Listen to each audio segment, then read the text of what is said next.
Aí vamos falar um pouco sobre a idade do diagnóstico, né? Uhum, Porque a gente está falando de fala, de comunicação, né? E de uhum, comportamento, assim, né? Então, assim, pegando esse gancho já para em termos de diagnóstico, o que uhum, que a gente já teria, assim, que às vezes o pai pode, a mãe pode perceber, né? Que não está desenvolvendo. Tem mãe e pai que às vezes compara, né? Nós já tem um filho mais velho e lembra certinho como é que foi, com qual uhum. idade andou, com qual idade sentou, com qual idade falou.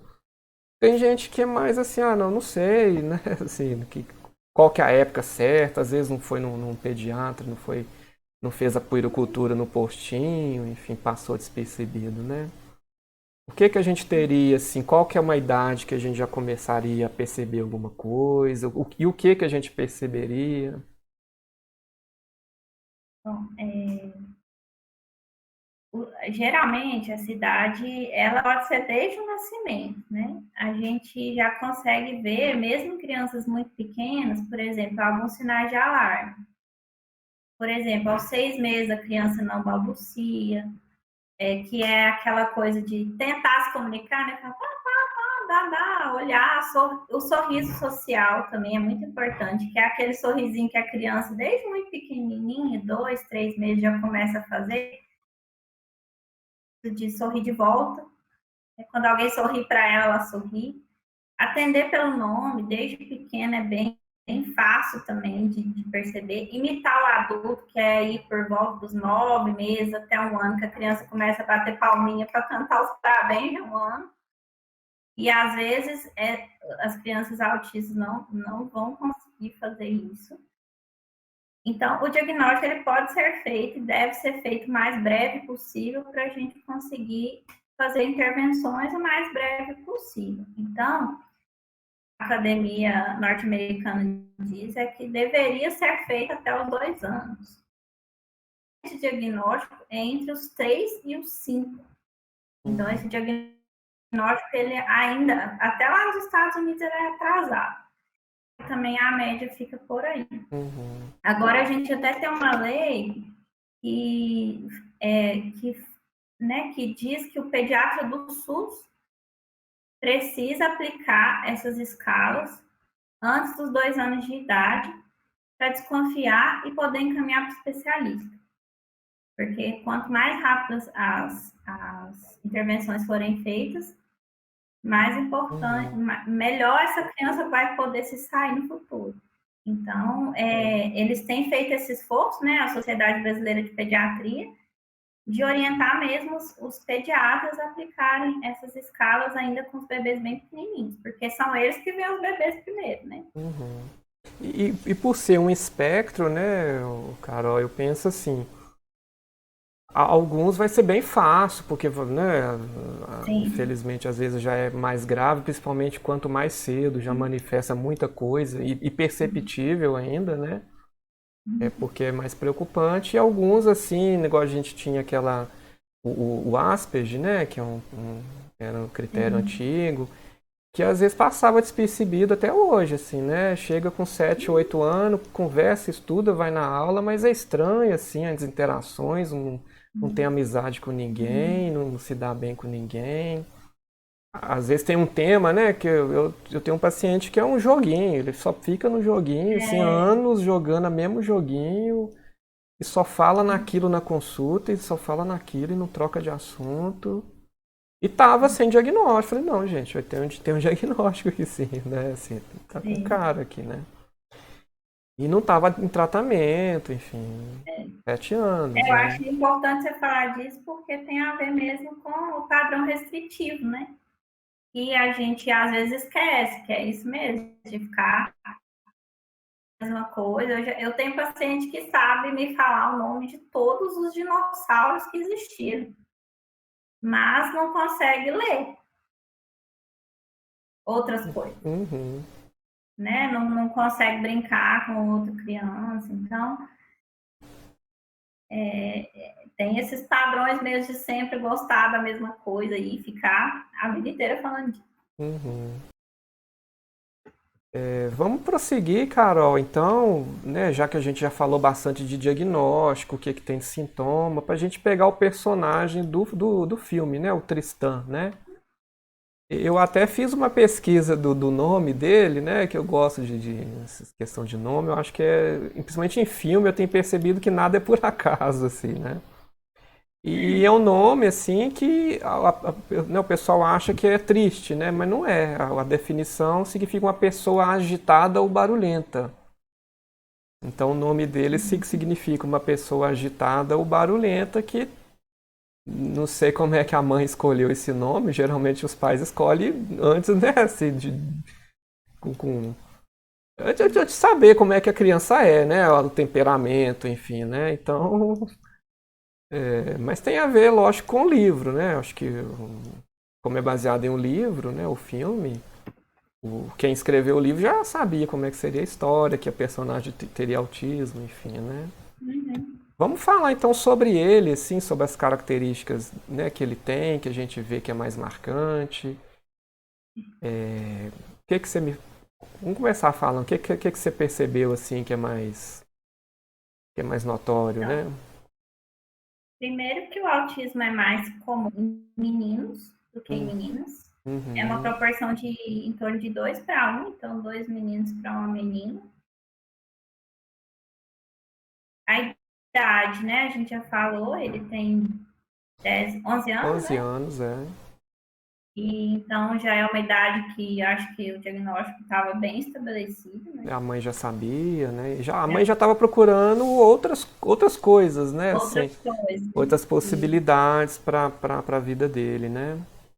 e quanto à gravidade, assim, penso que ele representa bem o transtorno do espectro do autismo mais grave, né?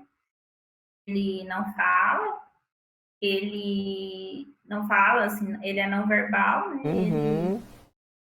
tem dificuldade também. Tem uma parte no filme que a mãe diz assim que ela levou ele até as baleias porque foi a única coisa que fez ele chorar. Então Emocionou, ele. né? E não era um chorar ruim, né? Ele ficou emocionado. Então, ela nunca tinha visto ele ficar emocionado, ela fala no filme. Essa questão dessa parte emocional dele, dos comportamentos restritivos, mostra várias vezes ele organizando os objetos da mesma forma. Uhum.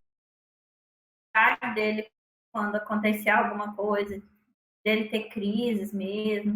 Teve um dia que eles foram numa festa e a Uma- mãe teve que tirar ele correndo, É porque teve um barulho. as crianças chegaram perto querendo brincar, assustou, ele saiu correndo, né? Derrubou. Tem aquela questão da Então, água, né? Que a mãe abre a torneira, ele fica lá com aquela água indo embora, aquilo acalma ele, já né? observando a água, né? Uma coisa assim, né? Então, realmente, ele tem um transtorno, assim, se a gente for avaliar, um transtorno que já é do espectro mais grave mesmo.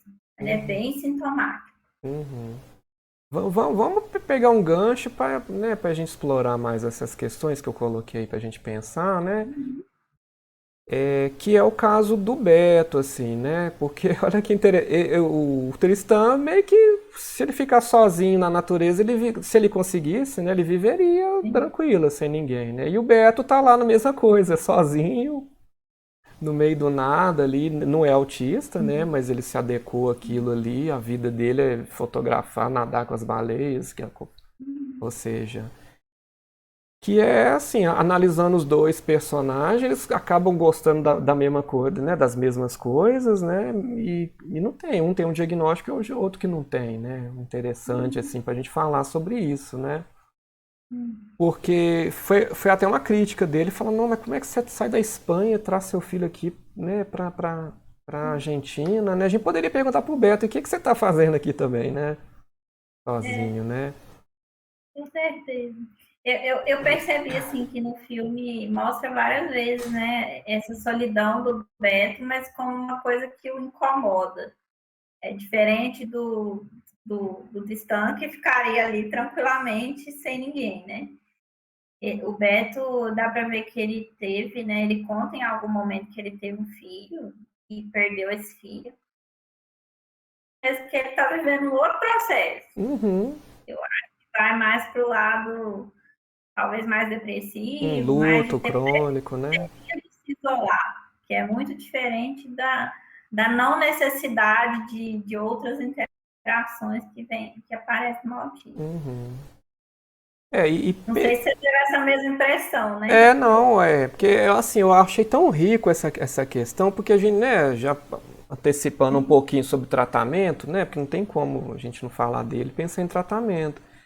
Uhum. Porque assim, acaba que até o Tristan fez bem pra ele, pro Beto, né, assim, tirou, deu um brilho, ele começou a lutar assim para o chefe dele, Ajudar, né? né, o chefe dele autorizar a criança a nadar e falou, não vou, né, o chefe falou, depois essa baleia come o menino, mata o menino, É, como é que vai ser?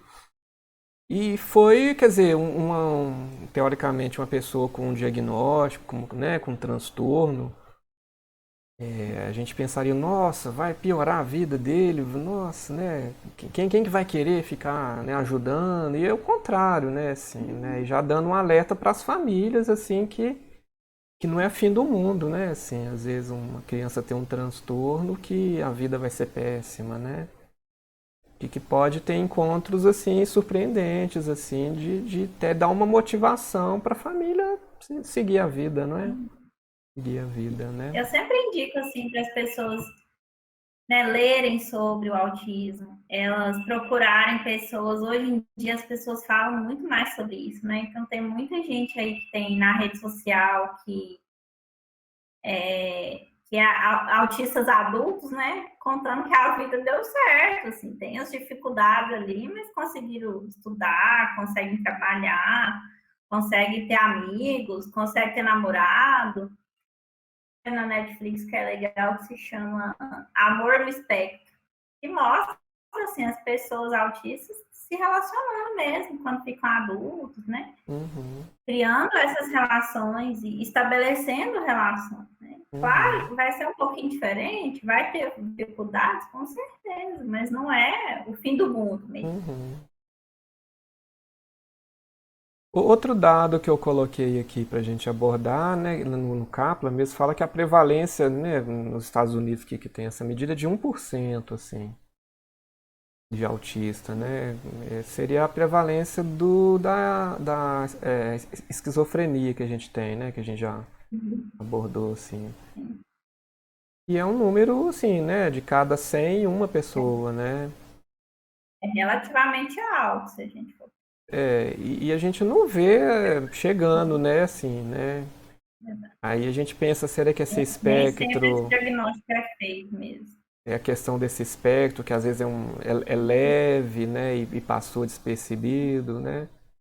E por outro lado, assim, se passou despercebido e a família encontrou um caminho e o paciente, a pessoa se encontrou na vida e aquilo não está perturbando nada, eu acho que vão seguir também, né? Tudo Vamos bem, embora, né? Eu achei. tá vendo? é, Outro tema que eu coloquei, a gente até começou a falar, a gente falou sobre a genética, né, o fator do parto. Tem alguma outra coisa mais recente que você lembra? Alguma coisa? Eu li alguma coisa imunológica, assim, né? Mas porque eu Na falo. verdade, tem. Pode falar. Eu falo assim, porque aí já pensando aquela família que já quer ter um filho né, tá assistindo o vídeo, já começa a ficar preocupado. Tem que preocupar, tem alguma coisa que dá para fazer, né? Não tem, né? Quem dera. Assim, na verdade, isso é um monte de teoria, assim, as pessoas vão fazendo tudo quando elas não sabem o que fazer, né? Então, dos meninos, tira a lactose dos meninos, tira tal alimento, tira tal coisa, dá uma água de não sei da onde. Não tem comprovação que qualquer uma dessas coisas funciona. Uhum, E também não tem como a gente diminuir esse risco, né? Eu tinha uma professora de genética que falava isso. Tem. A gente consegue não aumentar o risco nas gestações de uma criança ter alguma coisa. mas a gente não consegue reduzir um risco que é da própria replicação do DNA. Acontece a hora, né? E a gente tem mecanismos que impedem que esses defeitos que a célula vai tendo, ele passe para frente, mas ele também falha. Não precisa ficar preocupado, nem se alarmar, mas o que a gente pode fazer é não aumentar esse risco mesmo. A gente não tem como zerá-lo, infelizmente. Outra coisa que eu li lá no livro, assim, que depois que a criança nasce, o comportamento dos pais, a interação entre pais e filhos, parece que já foi refutado que não tem nada a ver com autismo, né? Porque tinha uma ideia, não, ele é autista porque talvez o pai, a mãe não deu a atenção que merecia, né? A mãe às vezes trabalhou, não tem nada a ver isso, não. É uma via de mão dupla, né? Assim, às vezes a gente até pega crianças que tem uma falta de estímulo dos pais mesmo, mas isso não é suficiente para chegar nesse diagnóstico. Você vai ter um menino com mais dificuldade em algumas coisas, mas entre esses padrões restritivos para a gente fazer diagnóstico, tem uma coisa que é também. Sim, né? Então, resumindo, né, eu acho que quando a pessoa quer ter um filho, a primeira coisa é planejar, né, eu acho que é ver se é o momento, esse mundo que a gente vive é complexo, né, assim, a gente precisa pensar na questão financeira, os sonhos de vida. Decidiu, aí procura um médico, vê se faz uns exames ali antes de ter o filho, né, antes de ter a relação lá, Tudo bem, né, que a gente chama de pré-nupciais. E depois segue o pré-natal tranquilo, né? Faz o que está ao alcance, que evitaria não só o autismo, mas todas as outras problemas, né? Da gravidez. Poderia vir com retardo mental, essas DSTs, né? Sífilis, HIV pode ter problema, enfim, né? Toxoplasmose, então fazer o pré-natal tranquilo e a vida mais saudável e equilibrada, né? Que seria resumidamente, né? E todo mundo deveria fazer, né? Sem Sim. estar preocupado necessariamente Com com ter autismo. filho,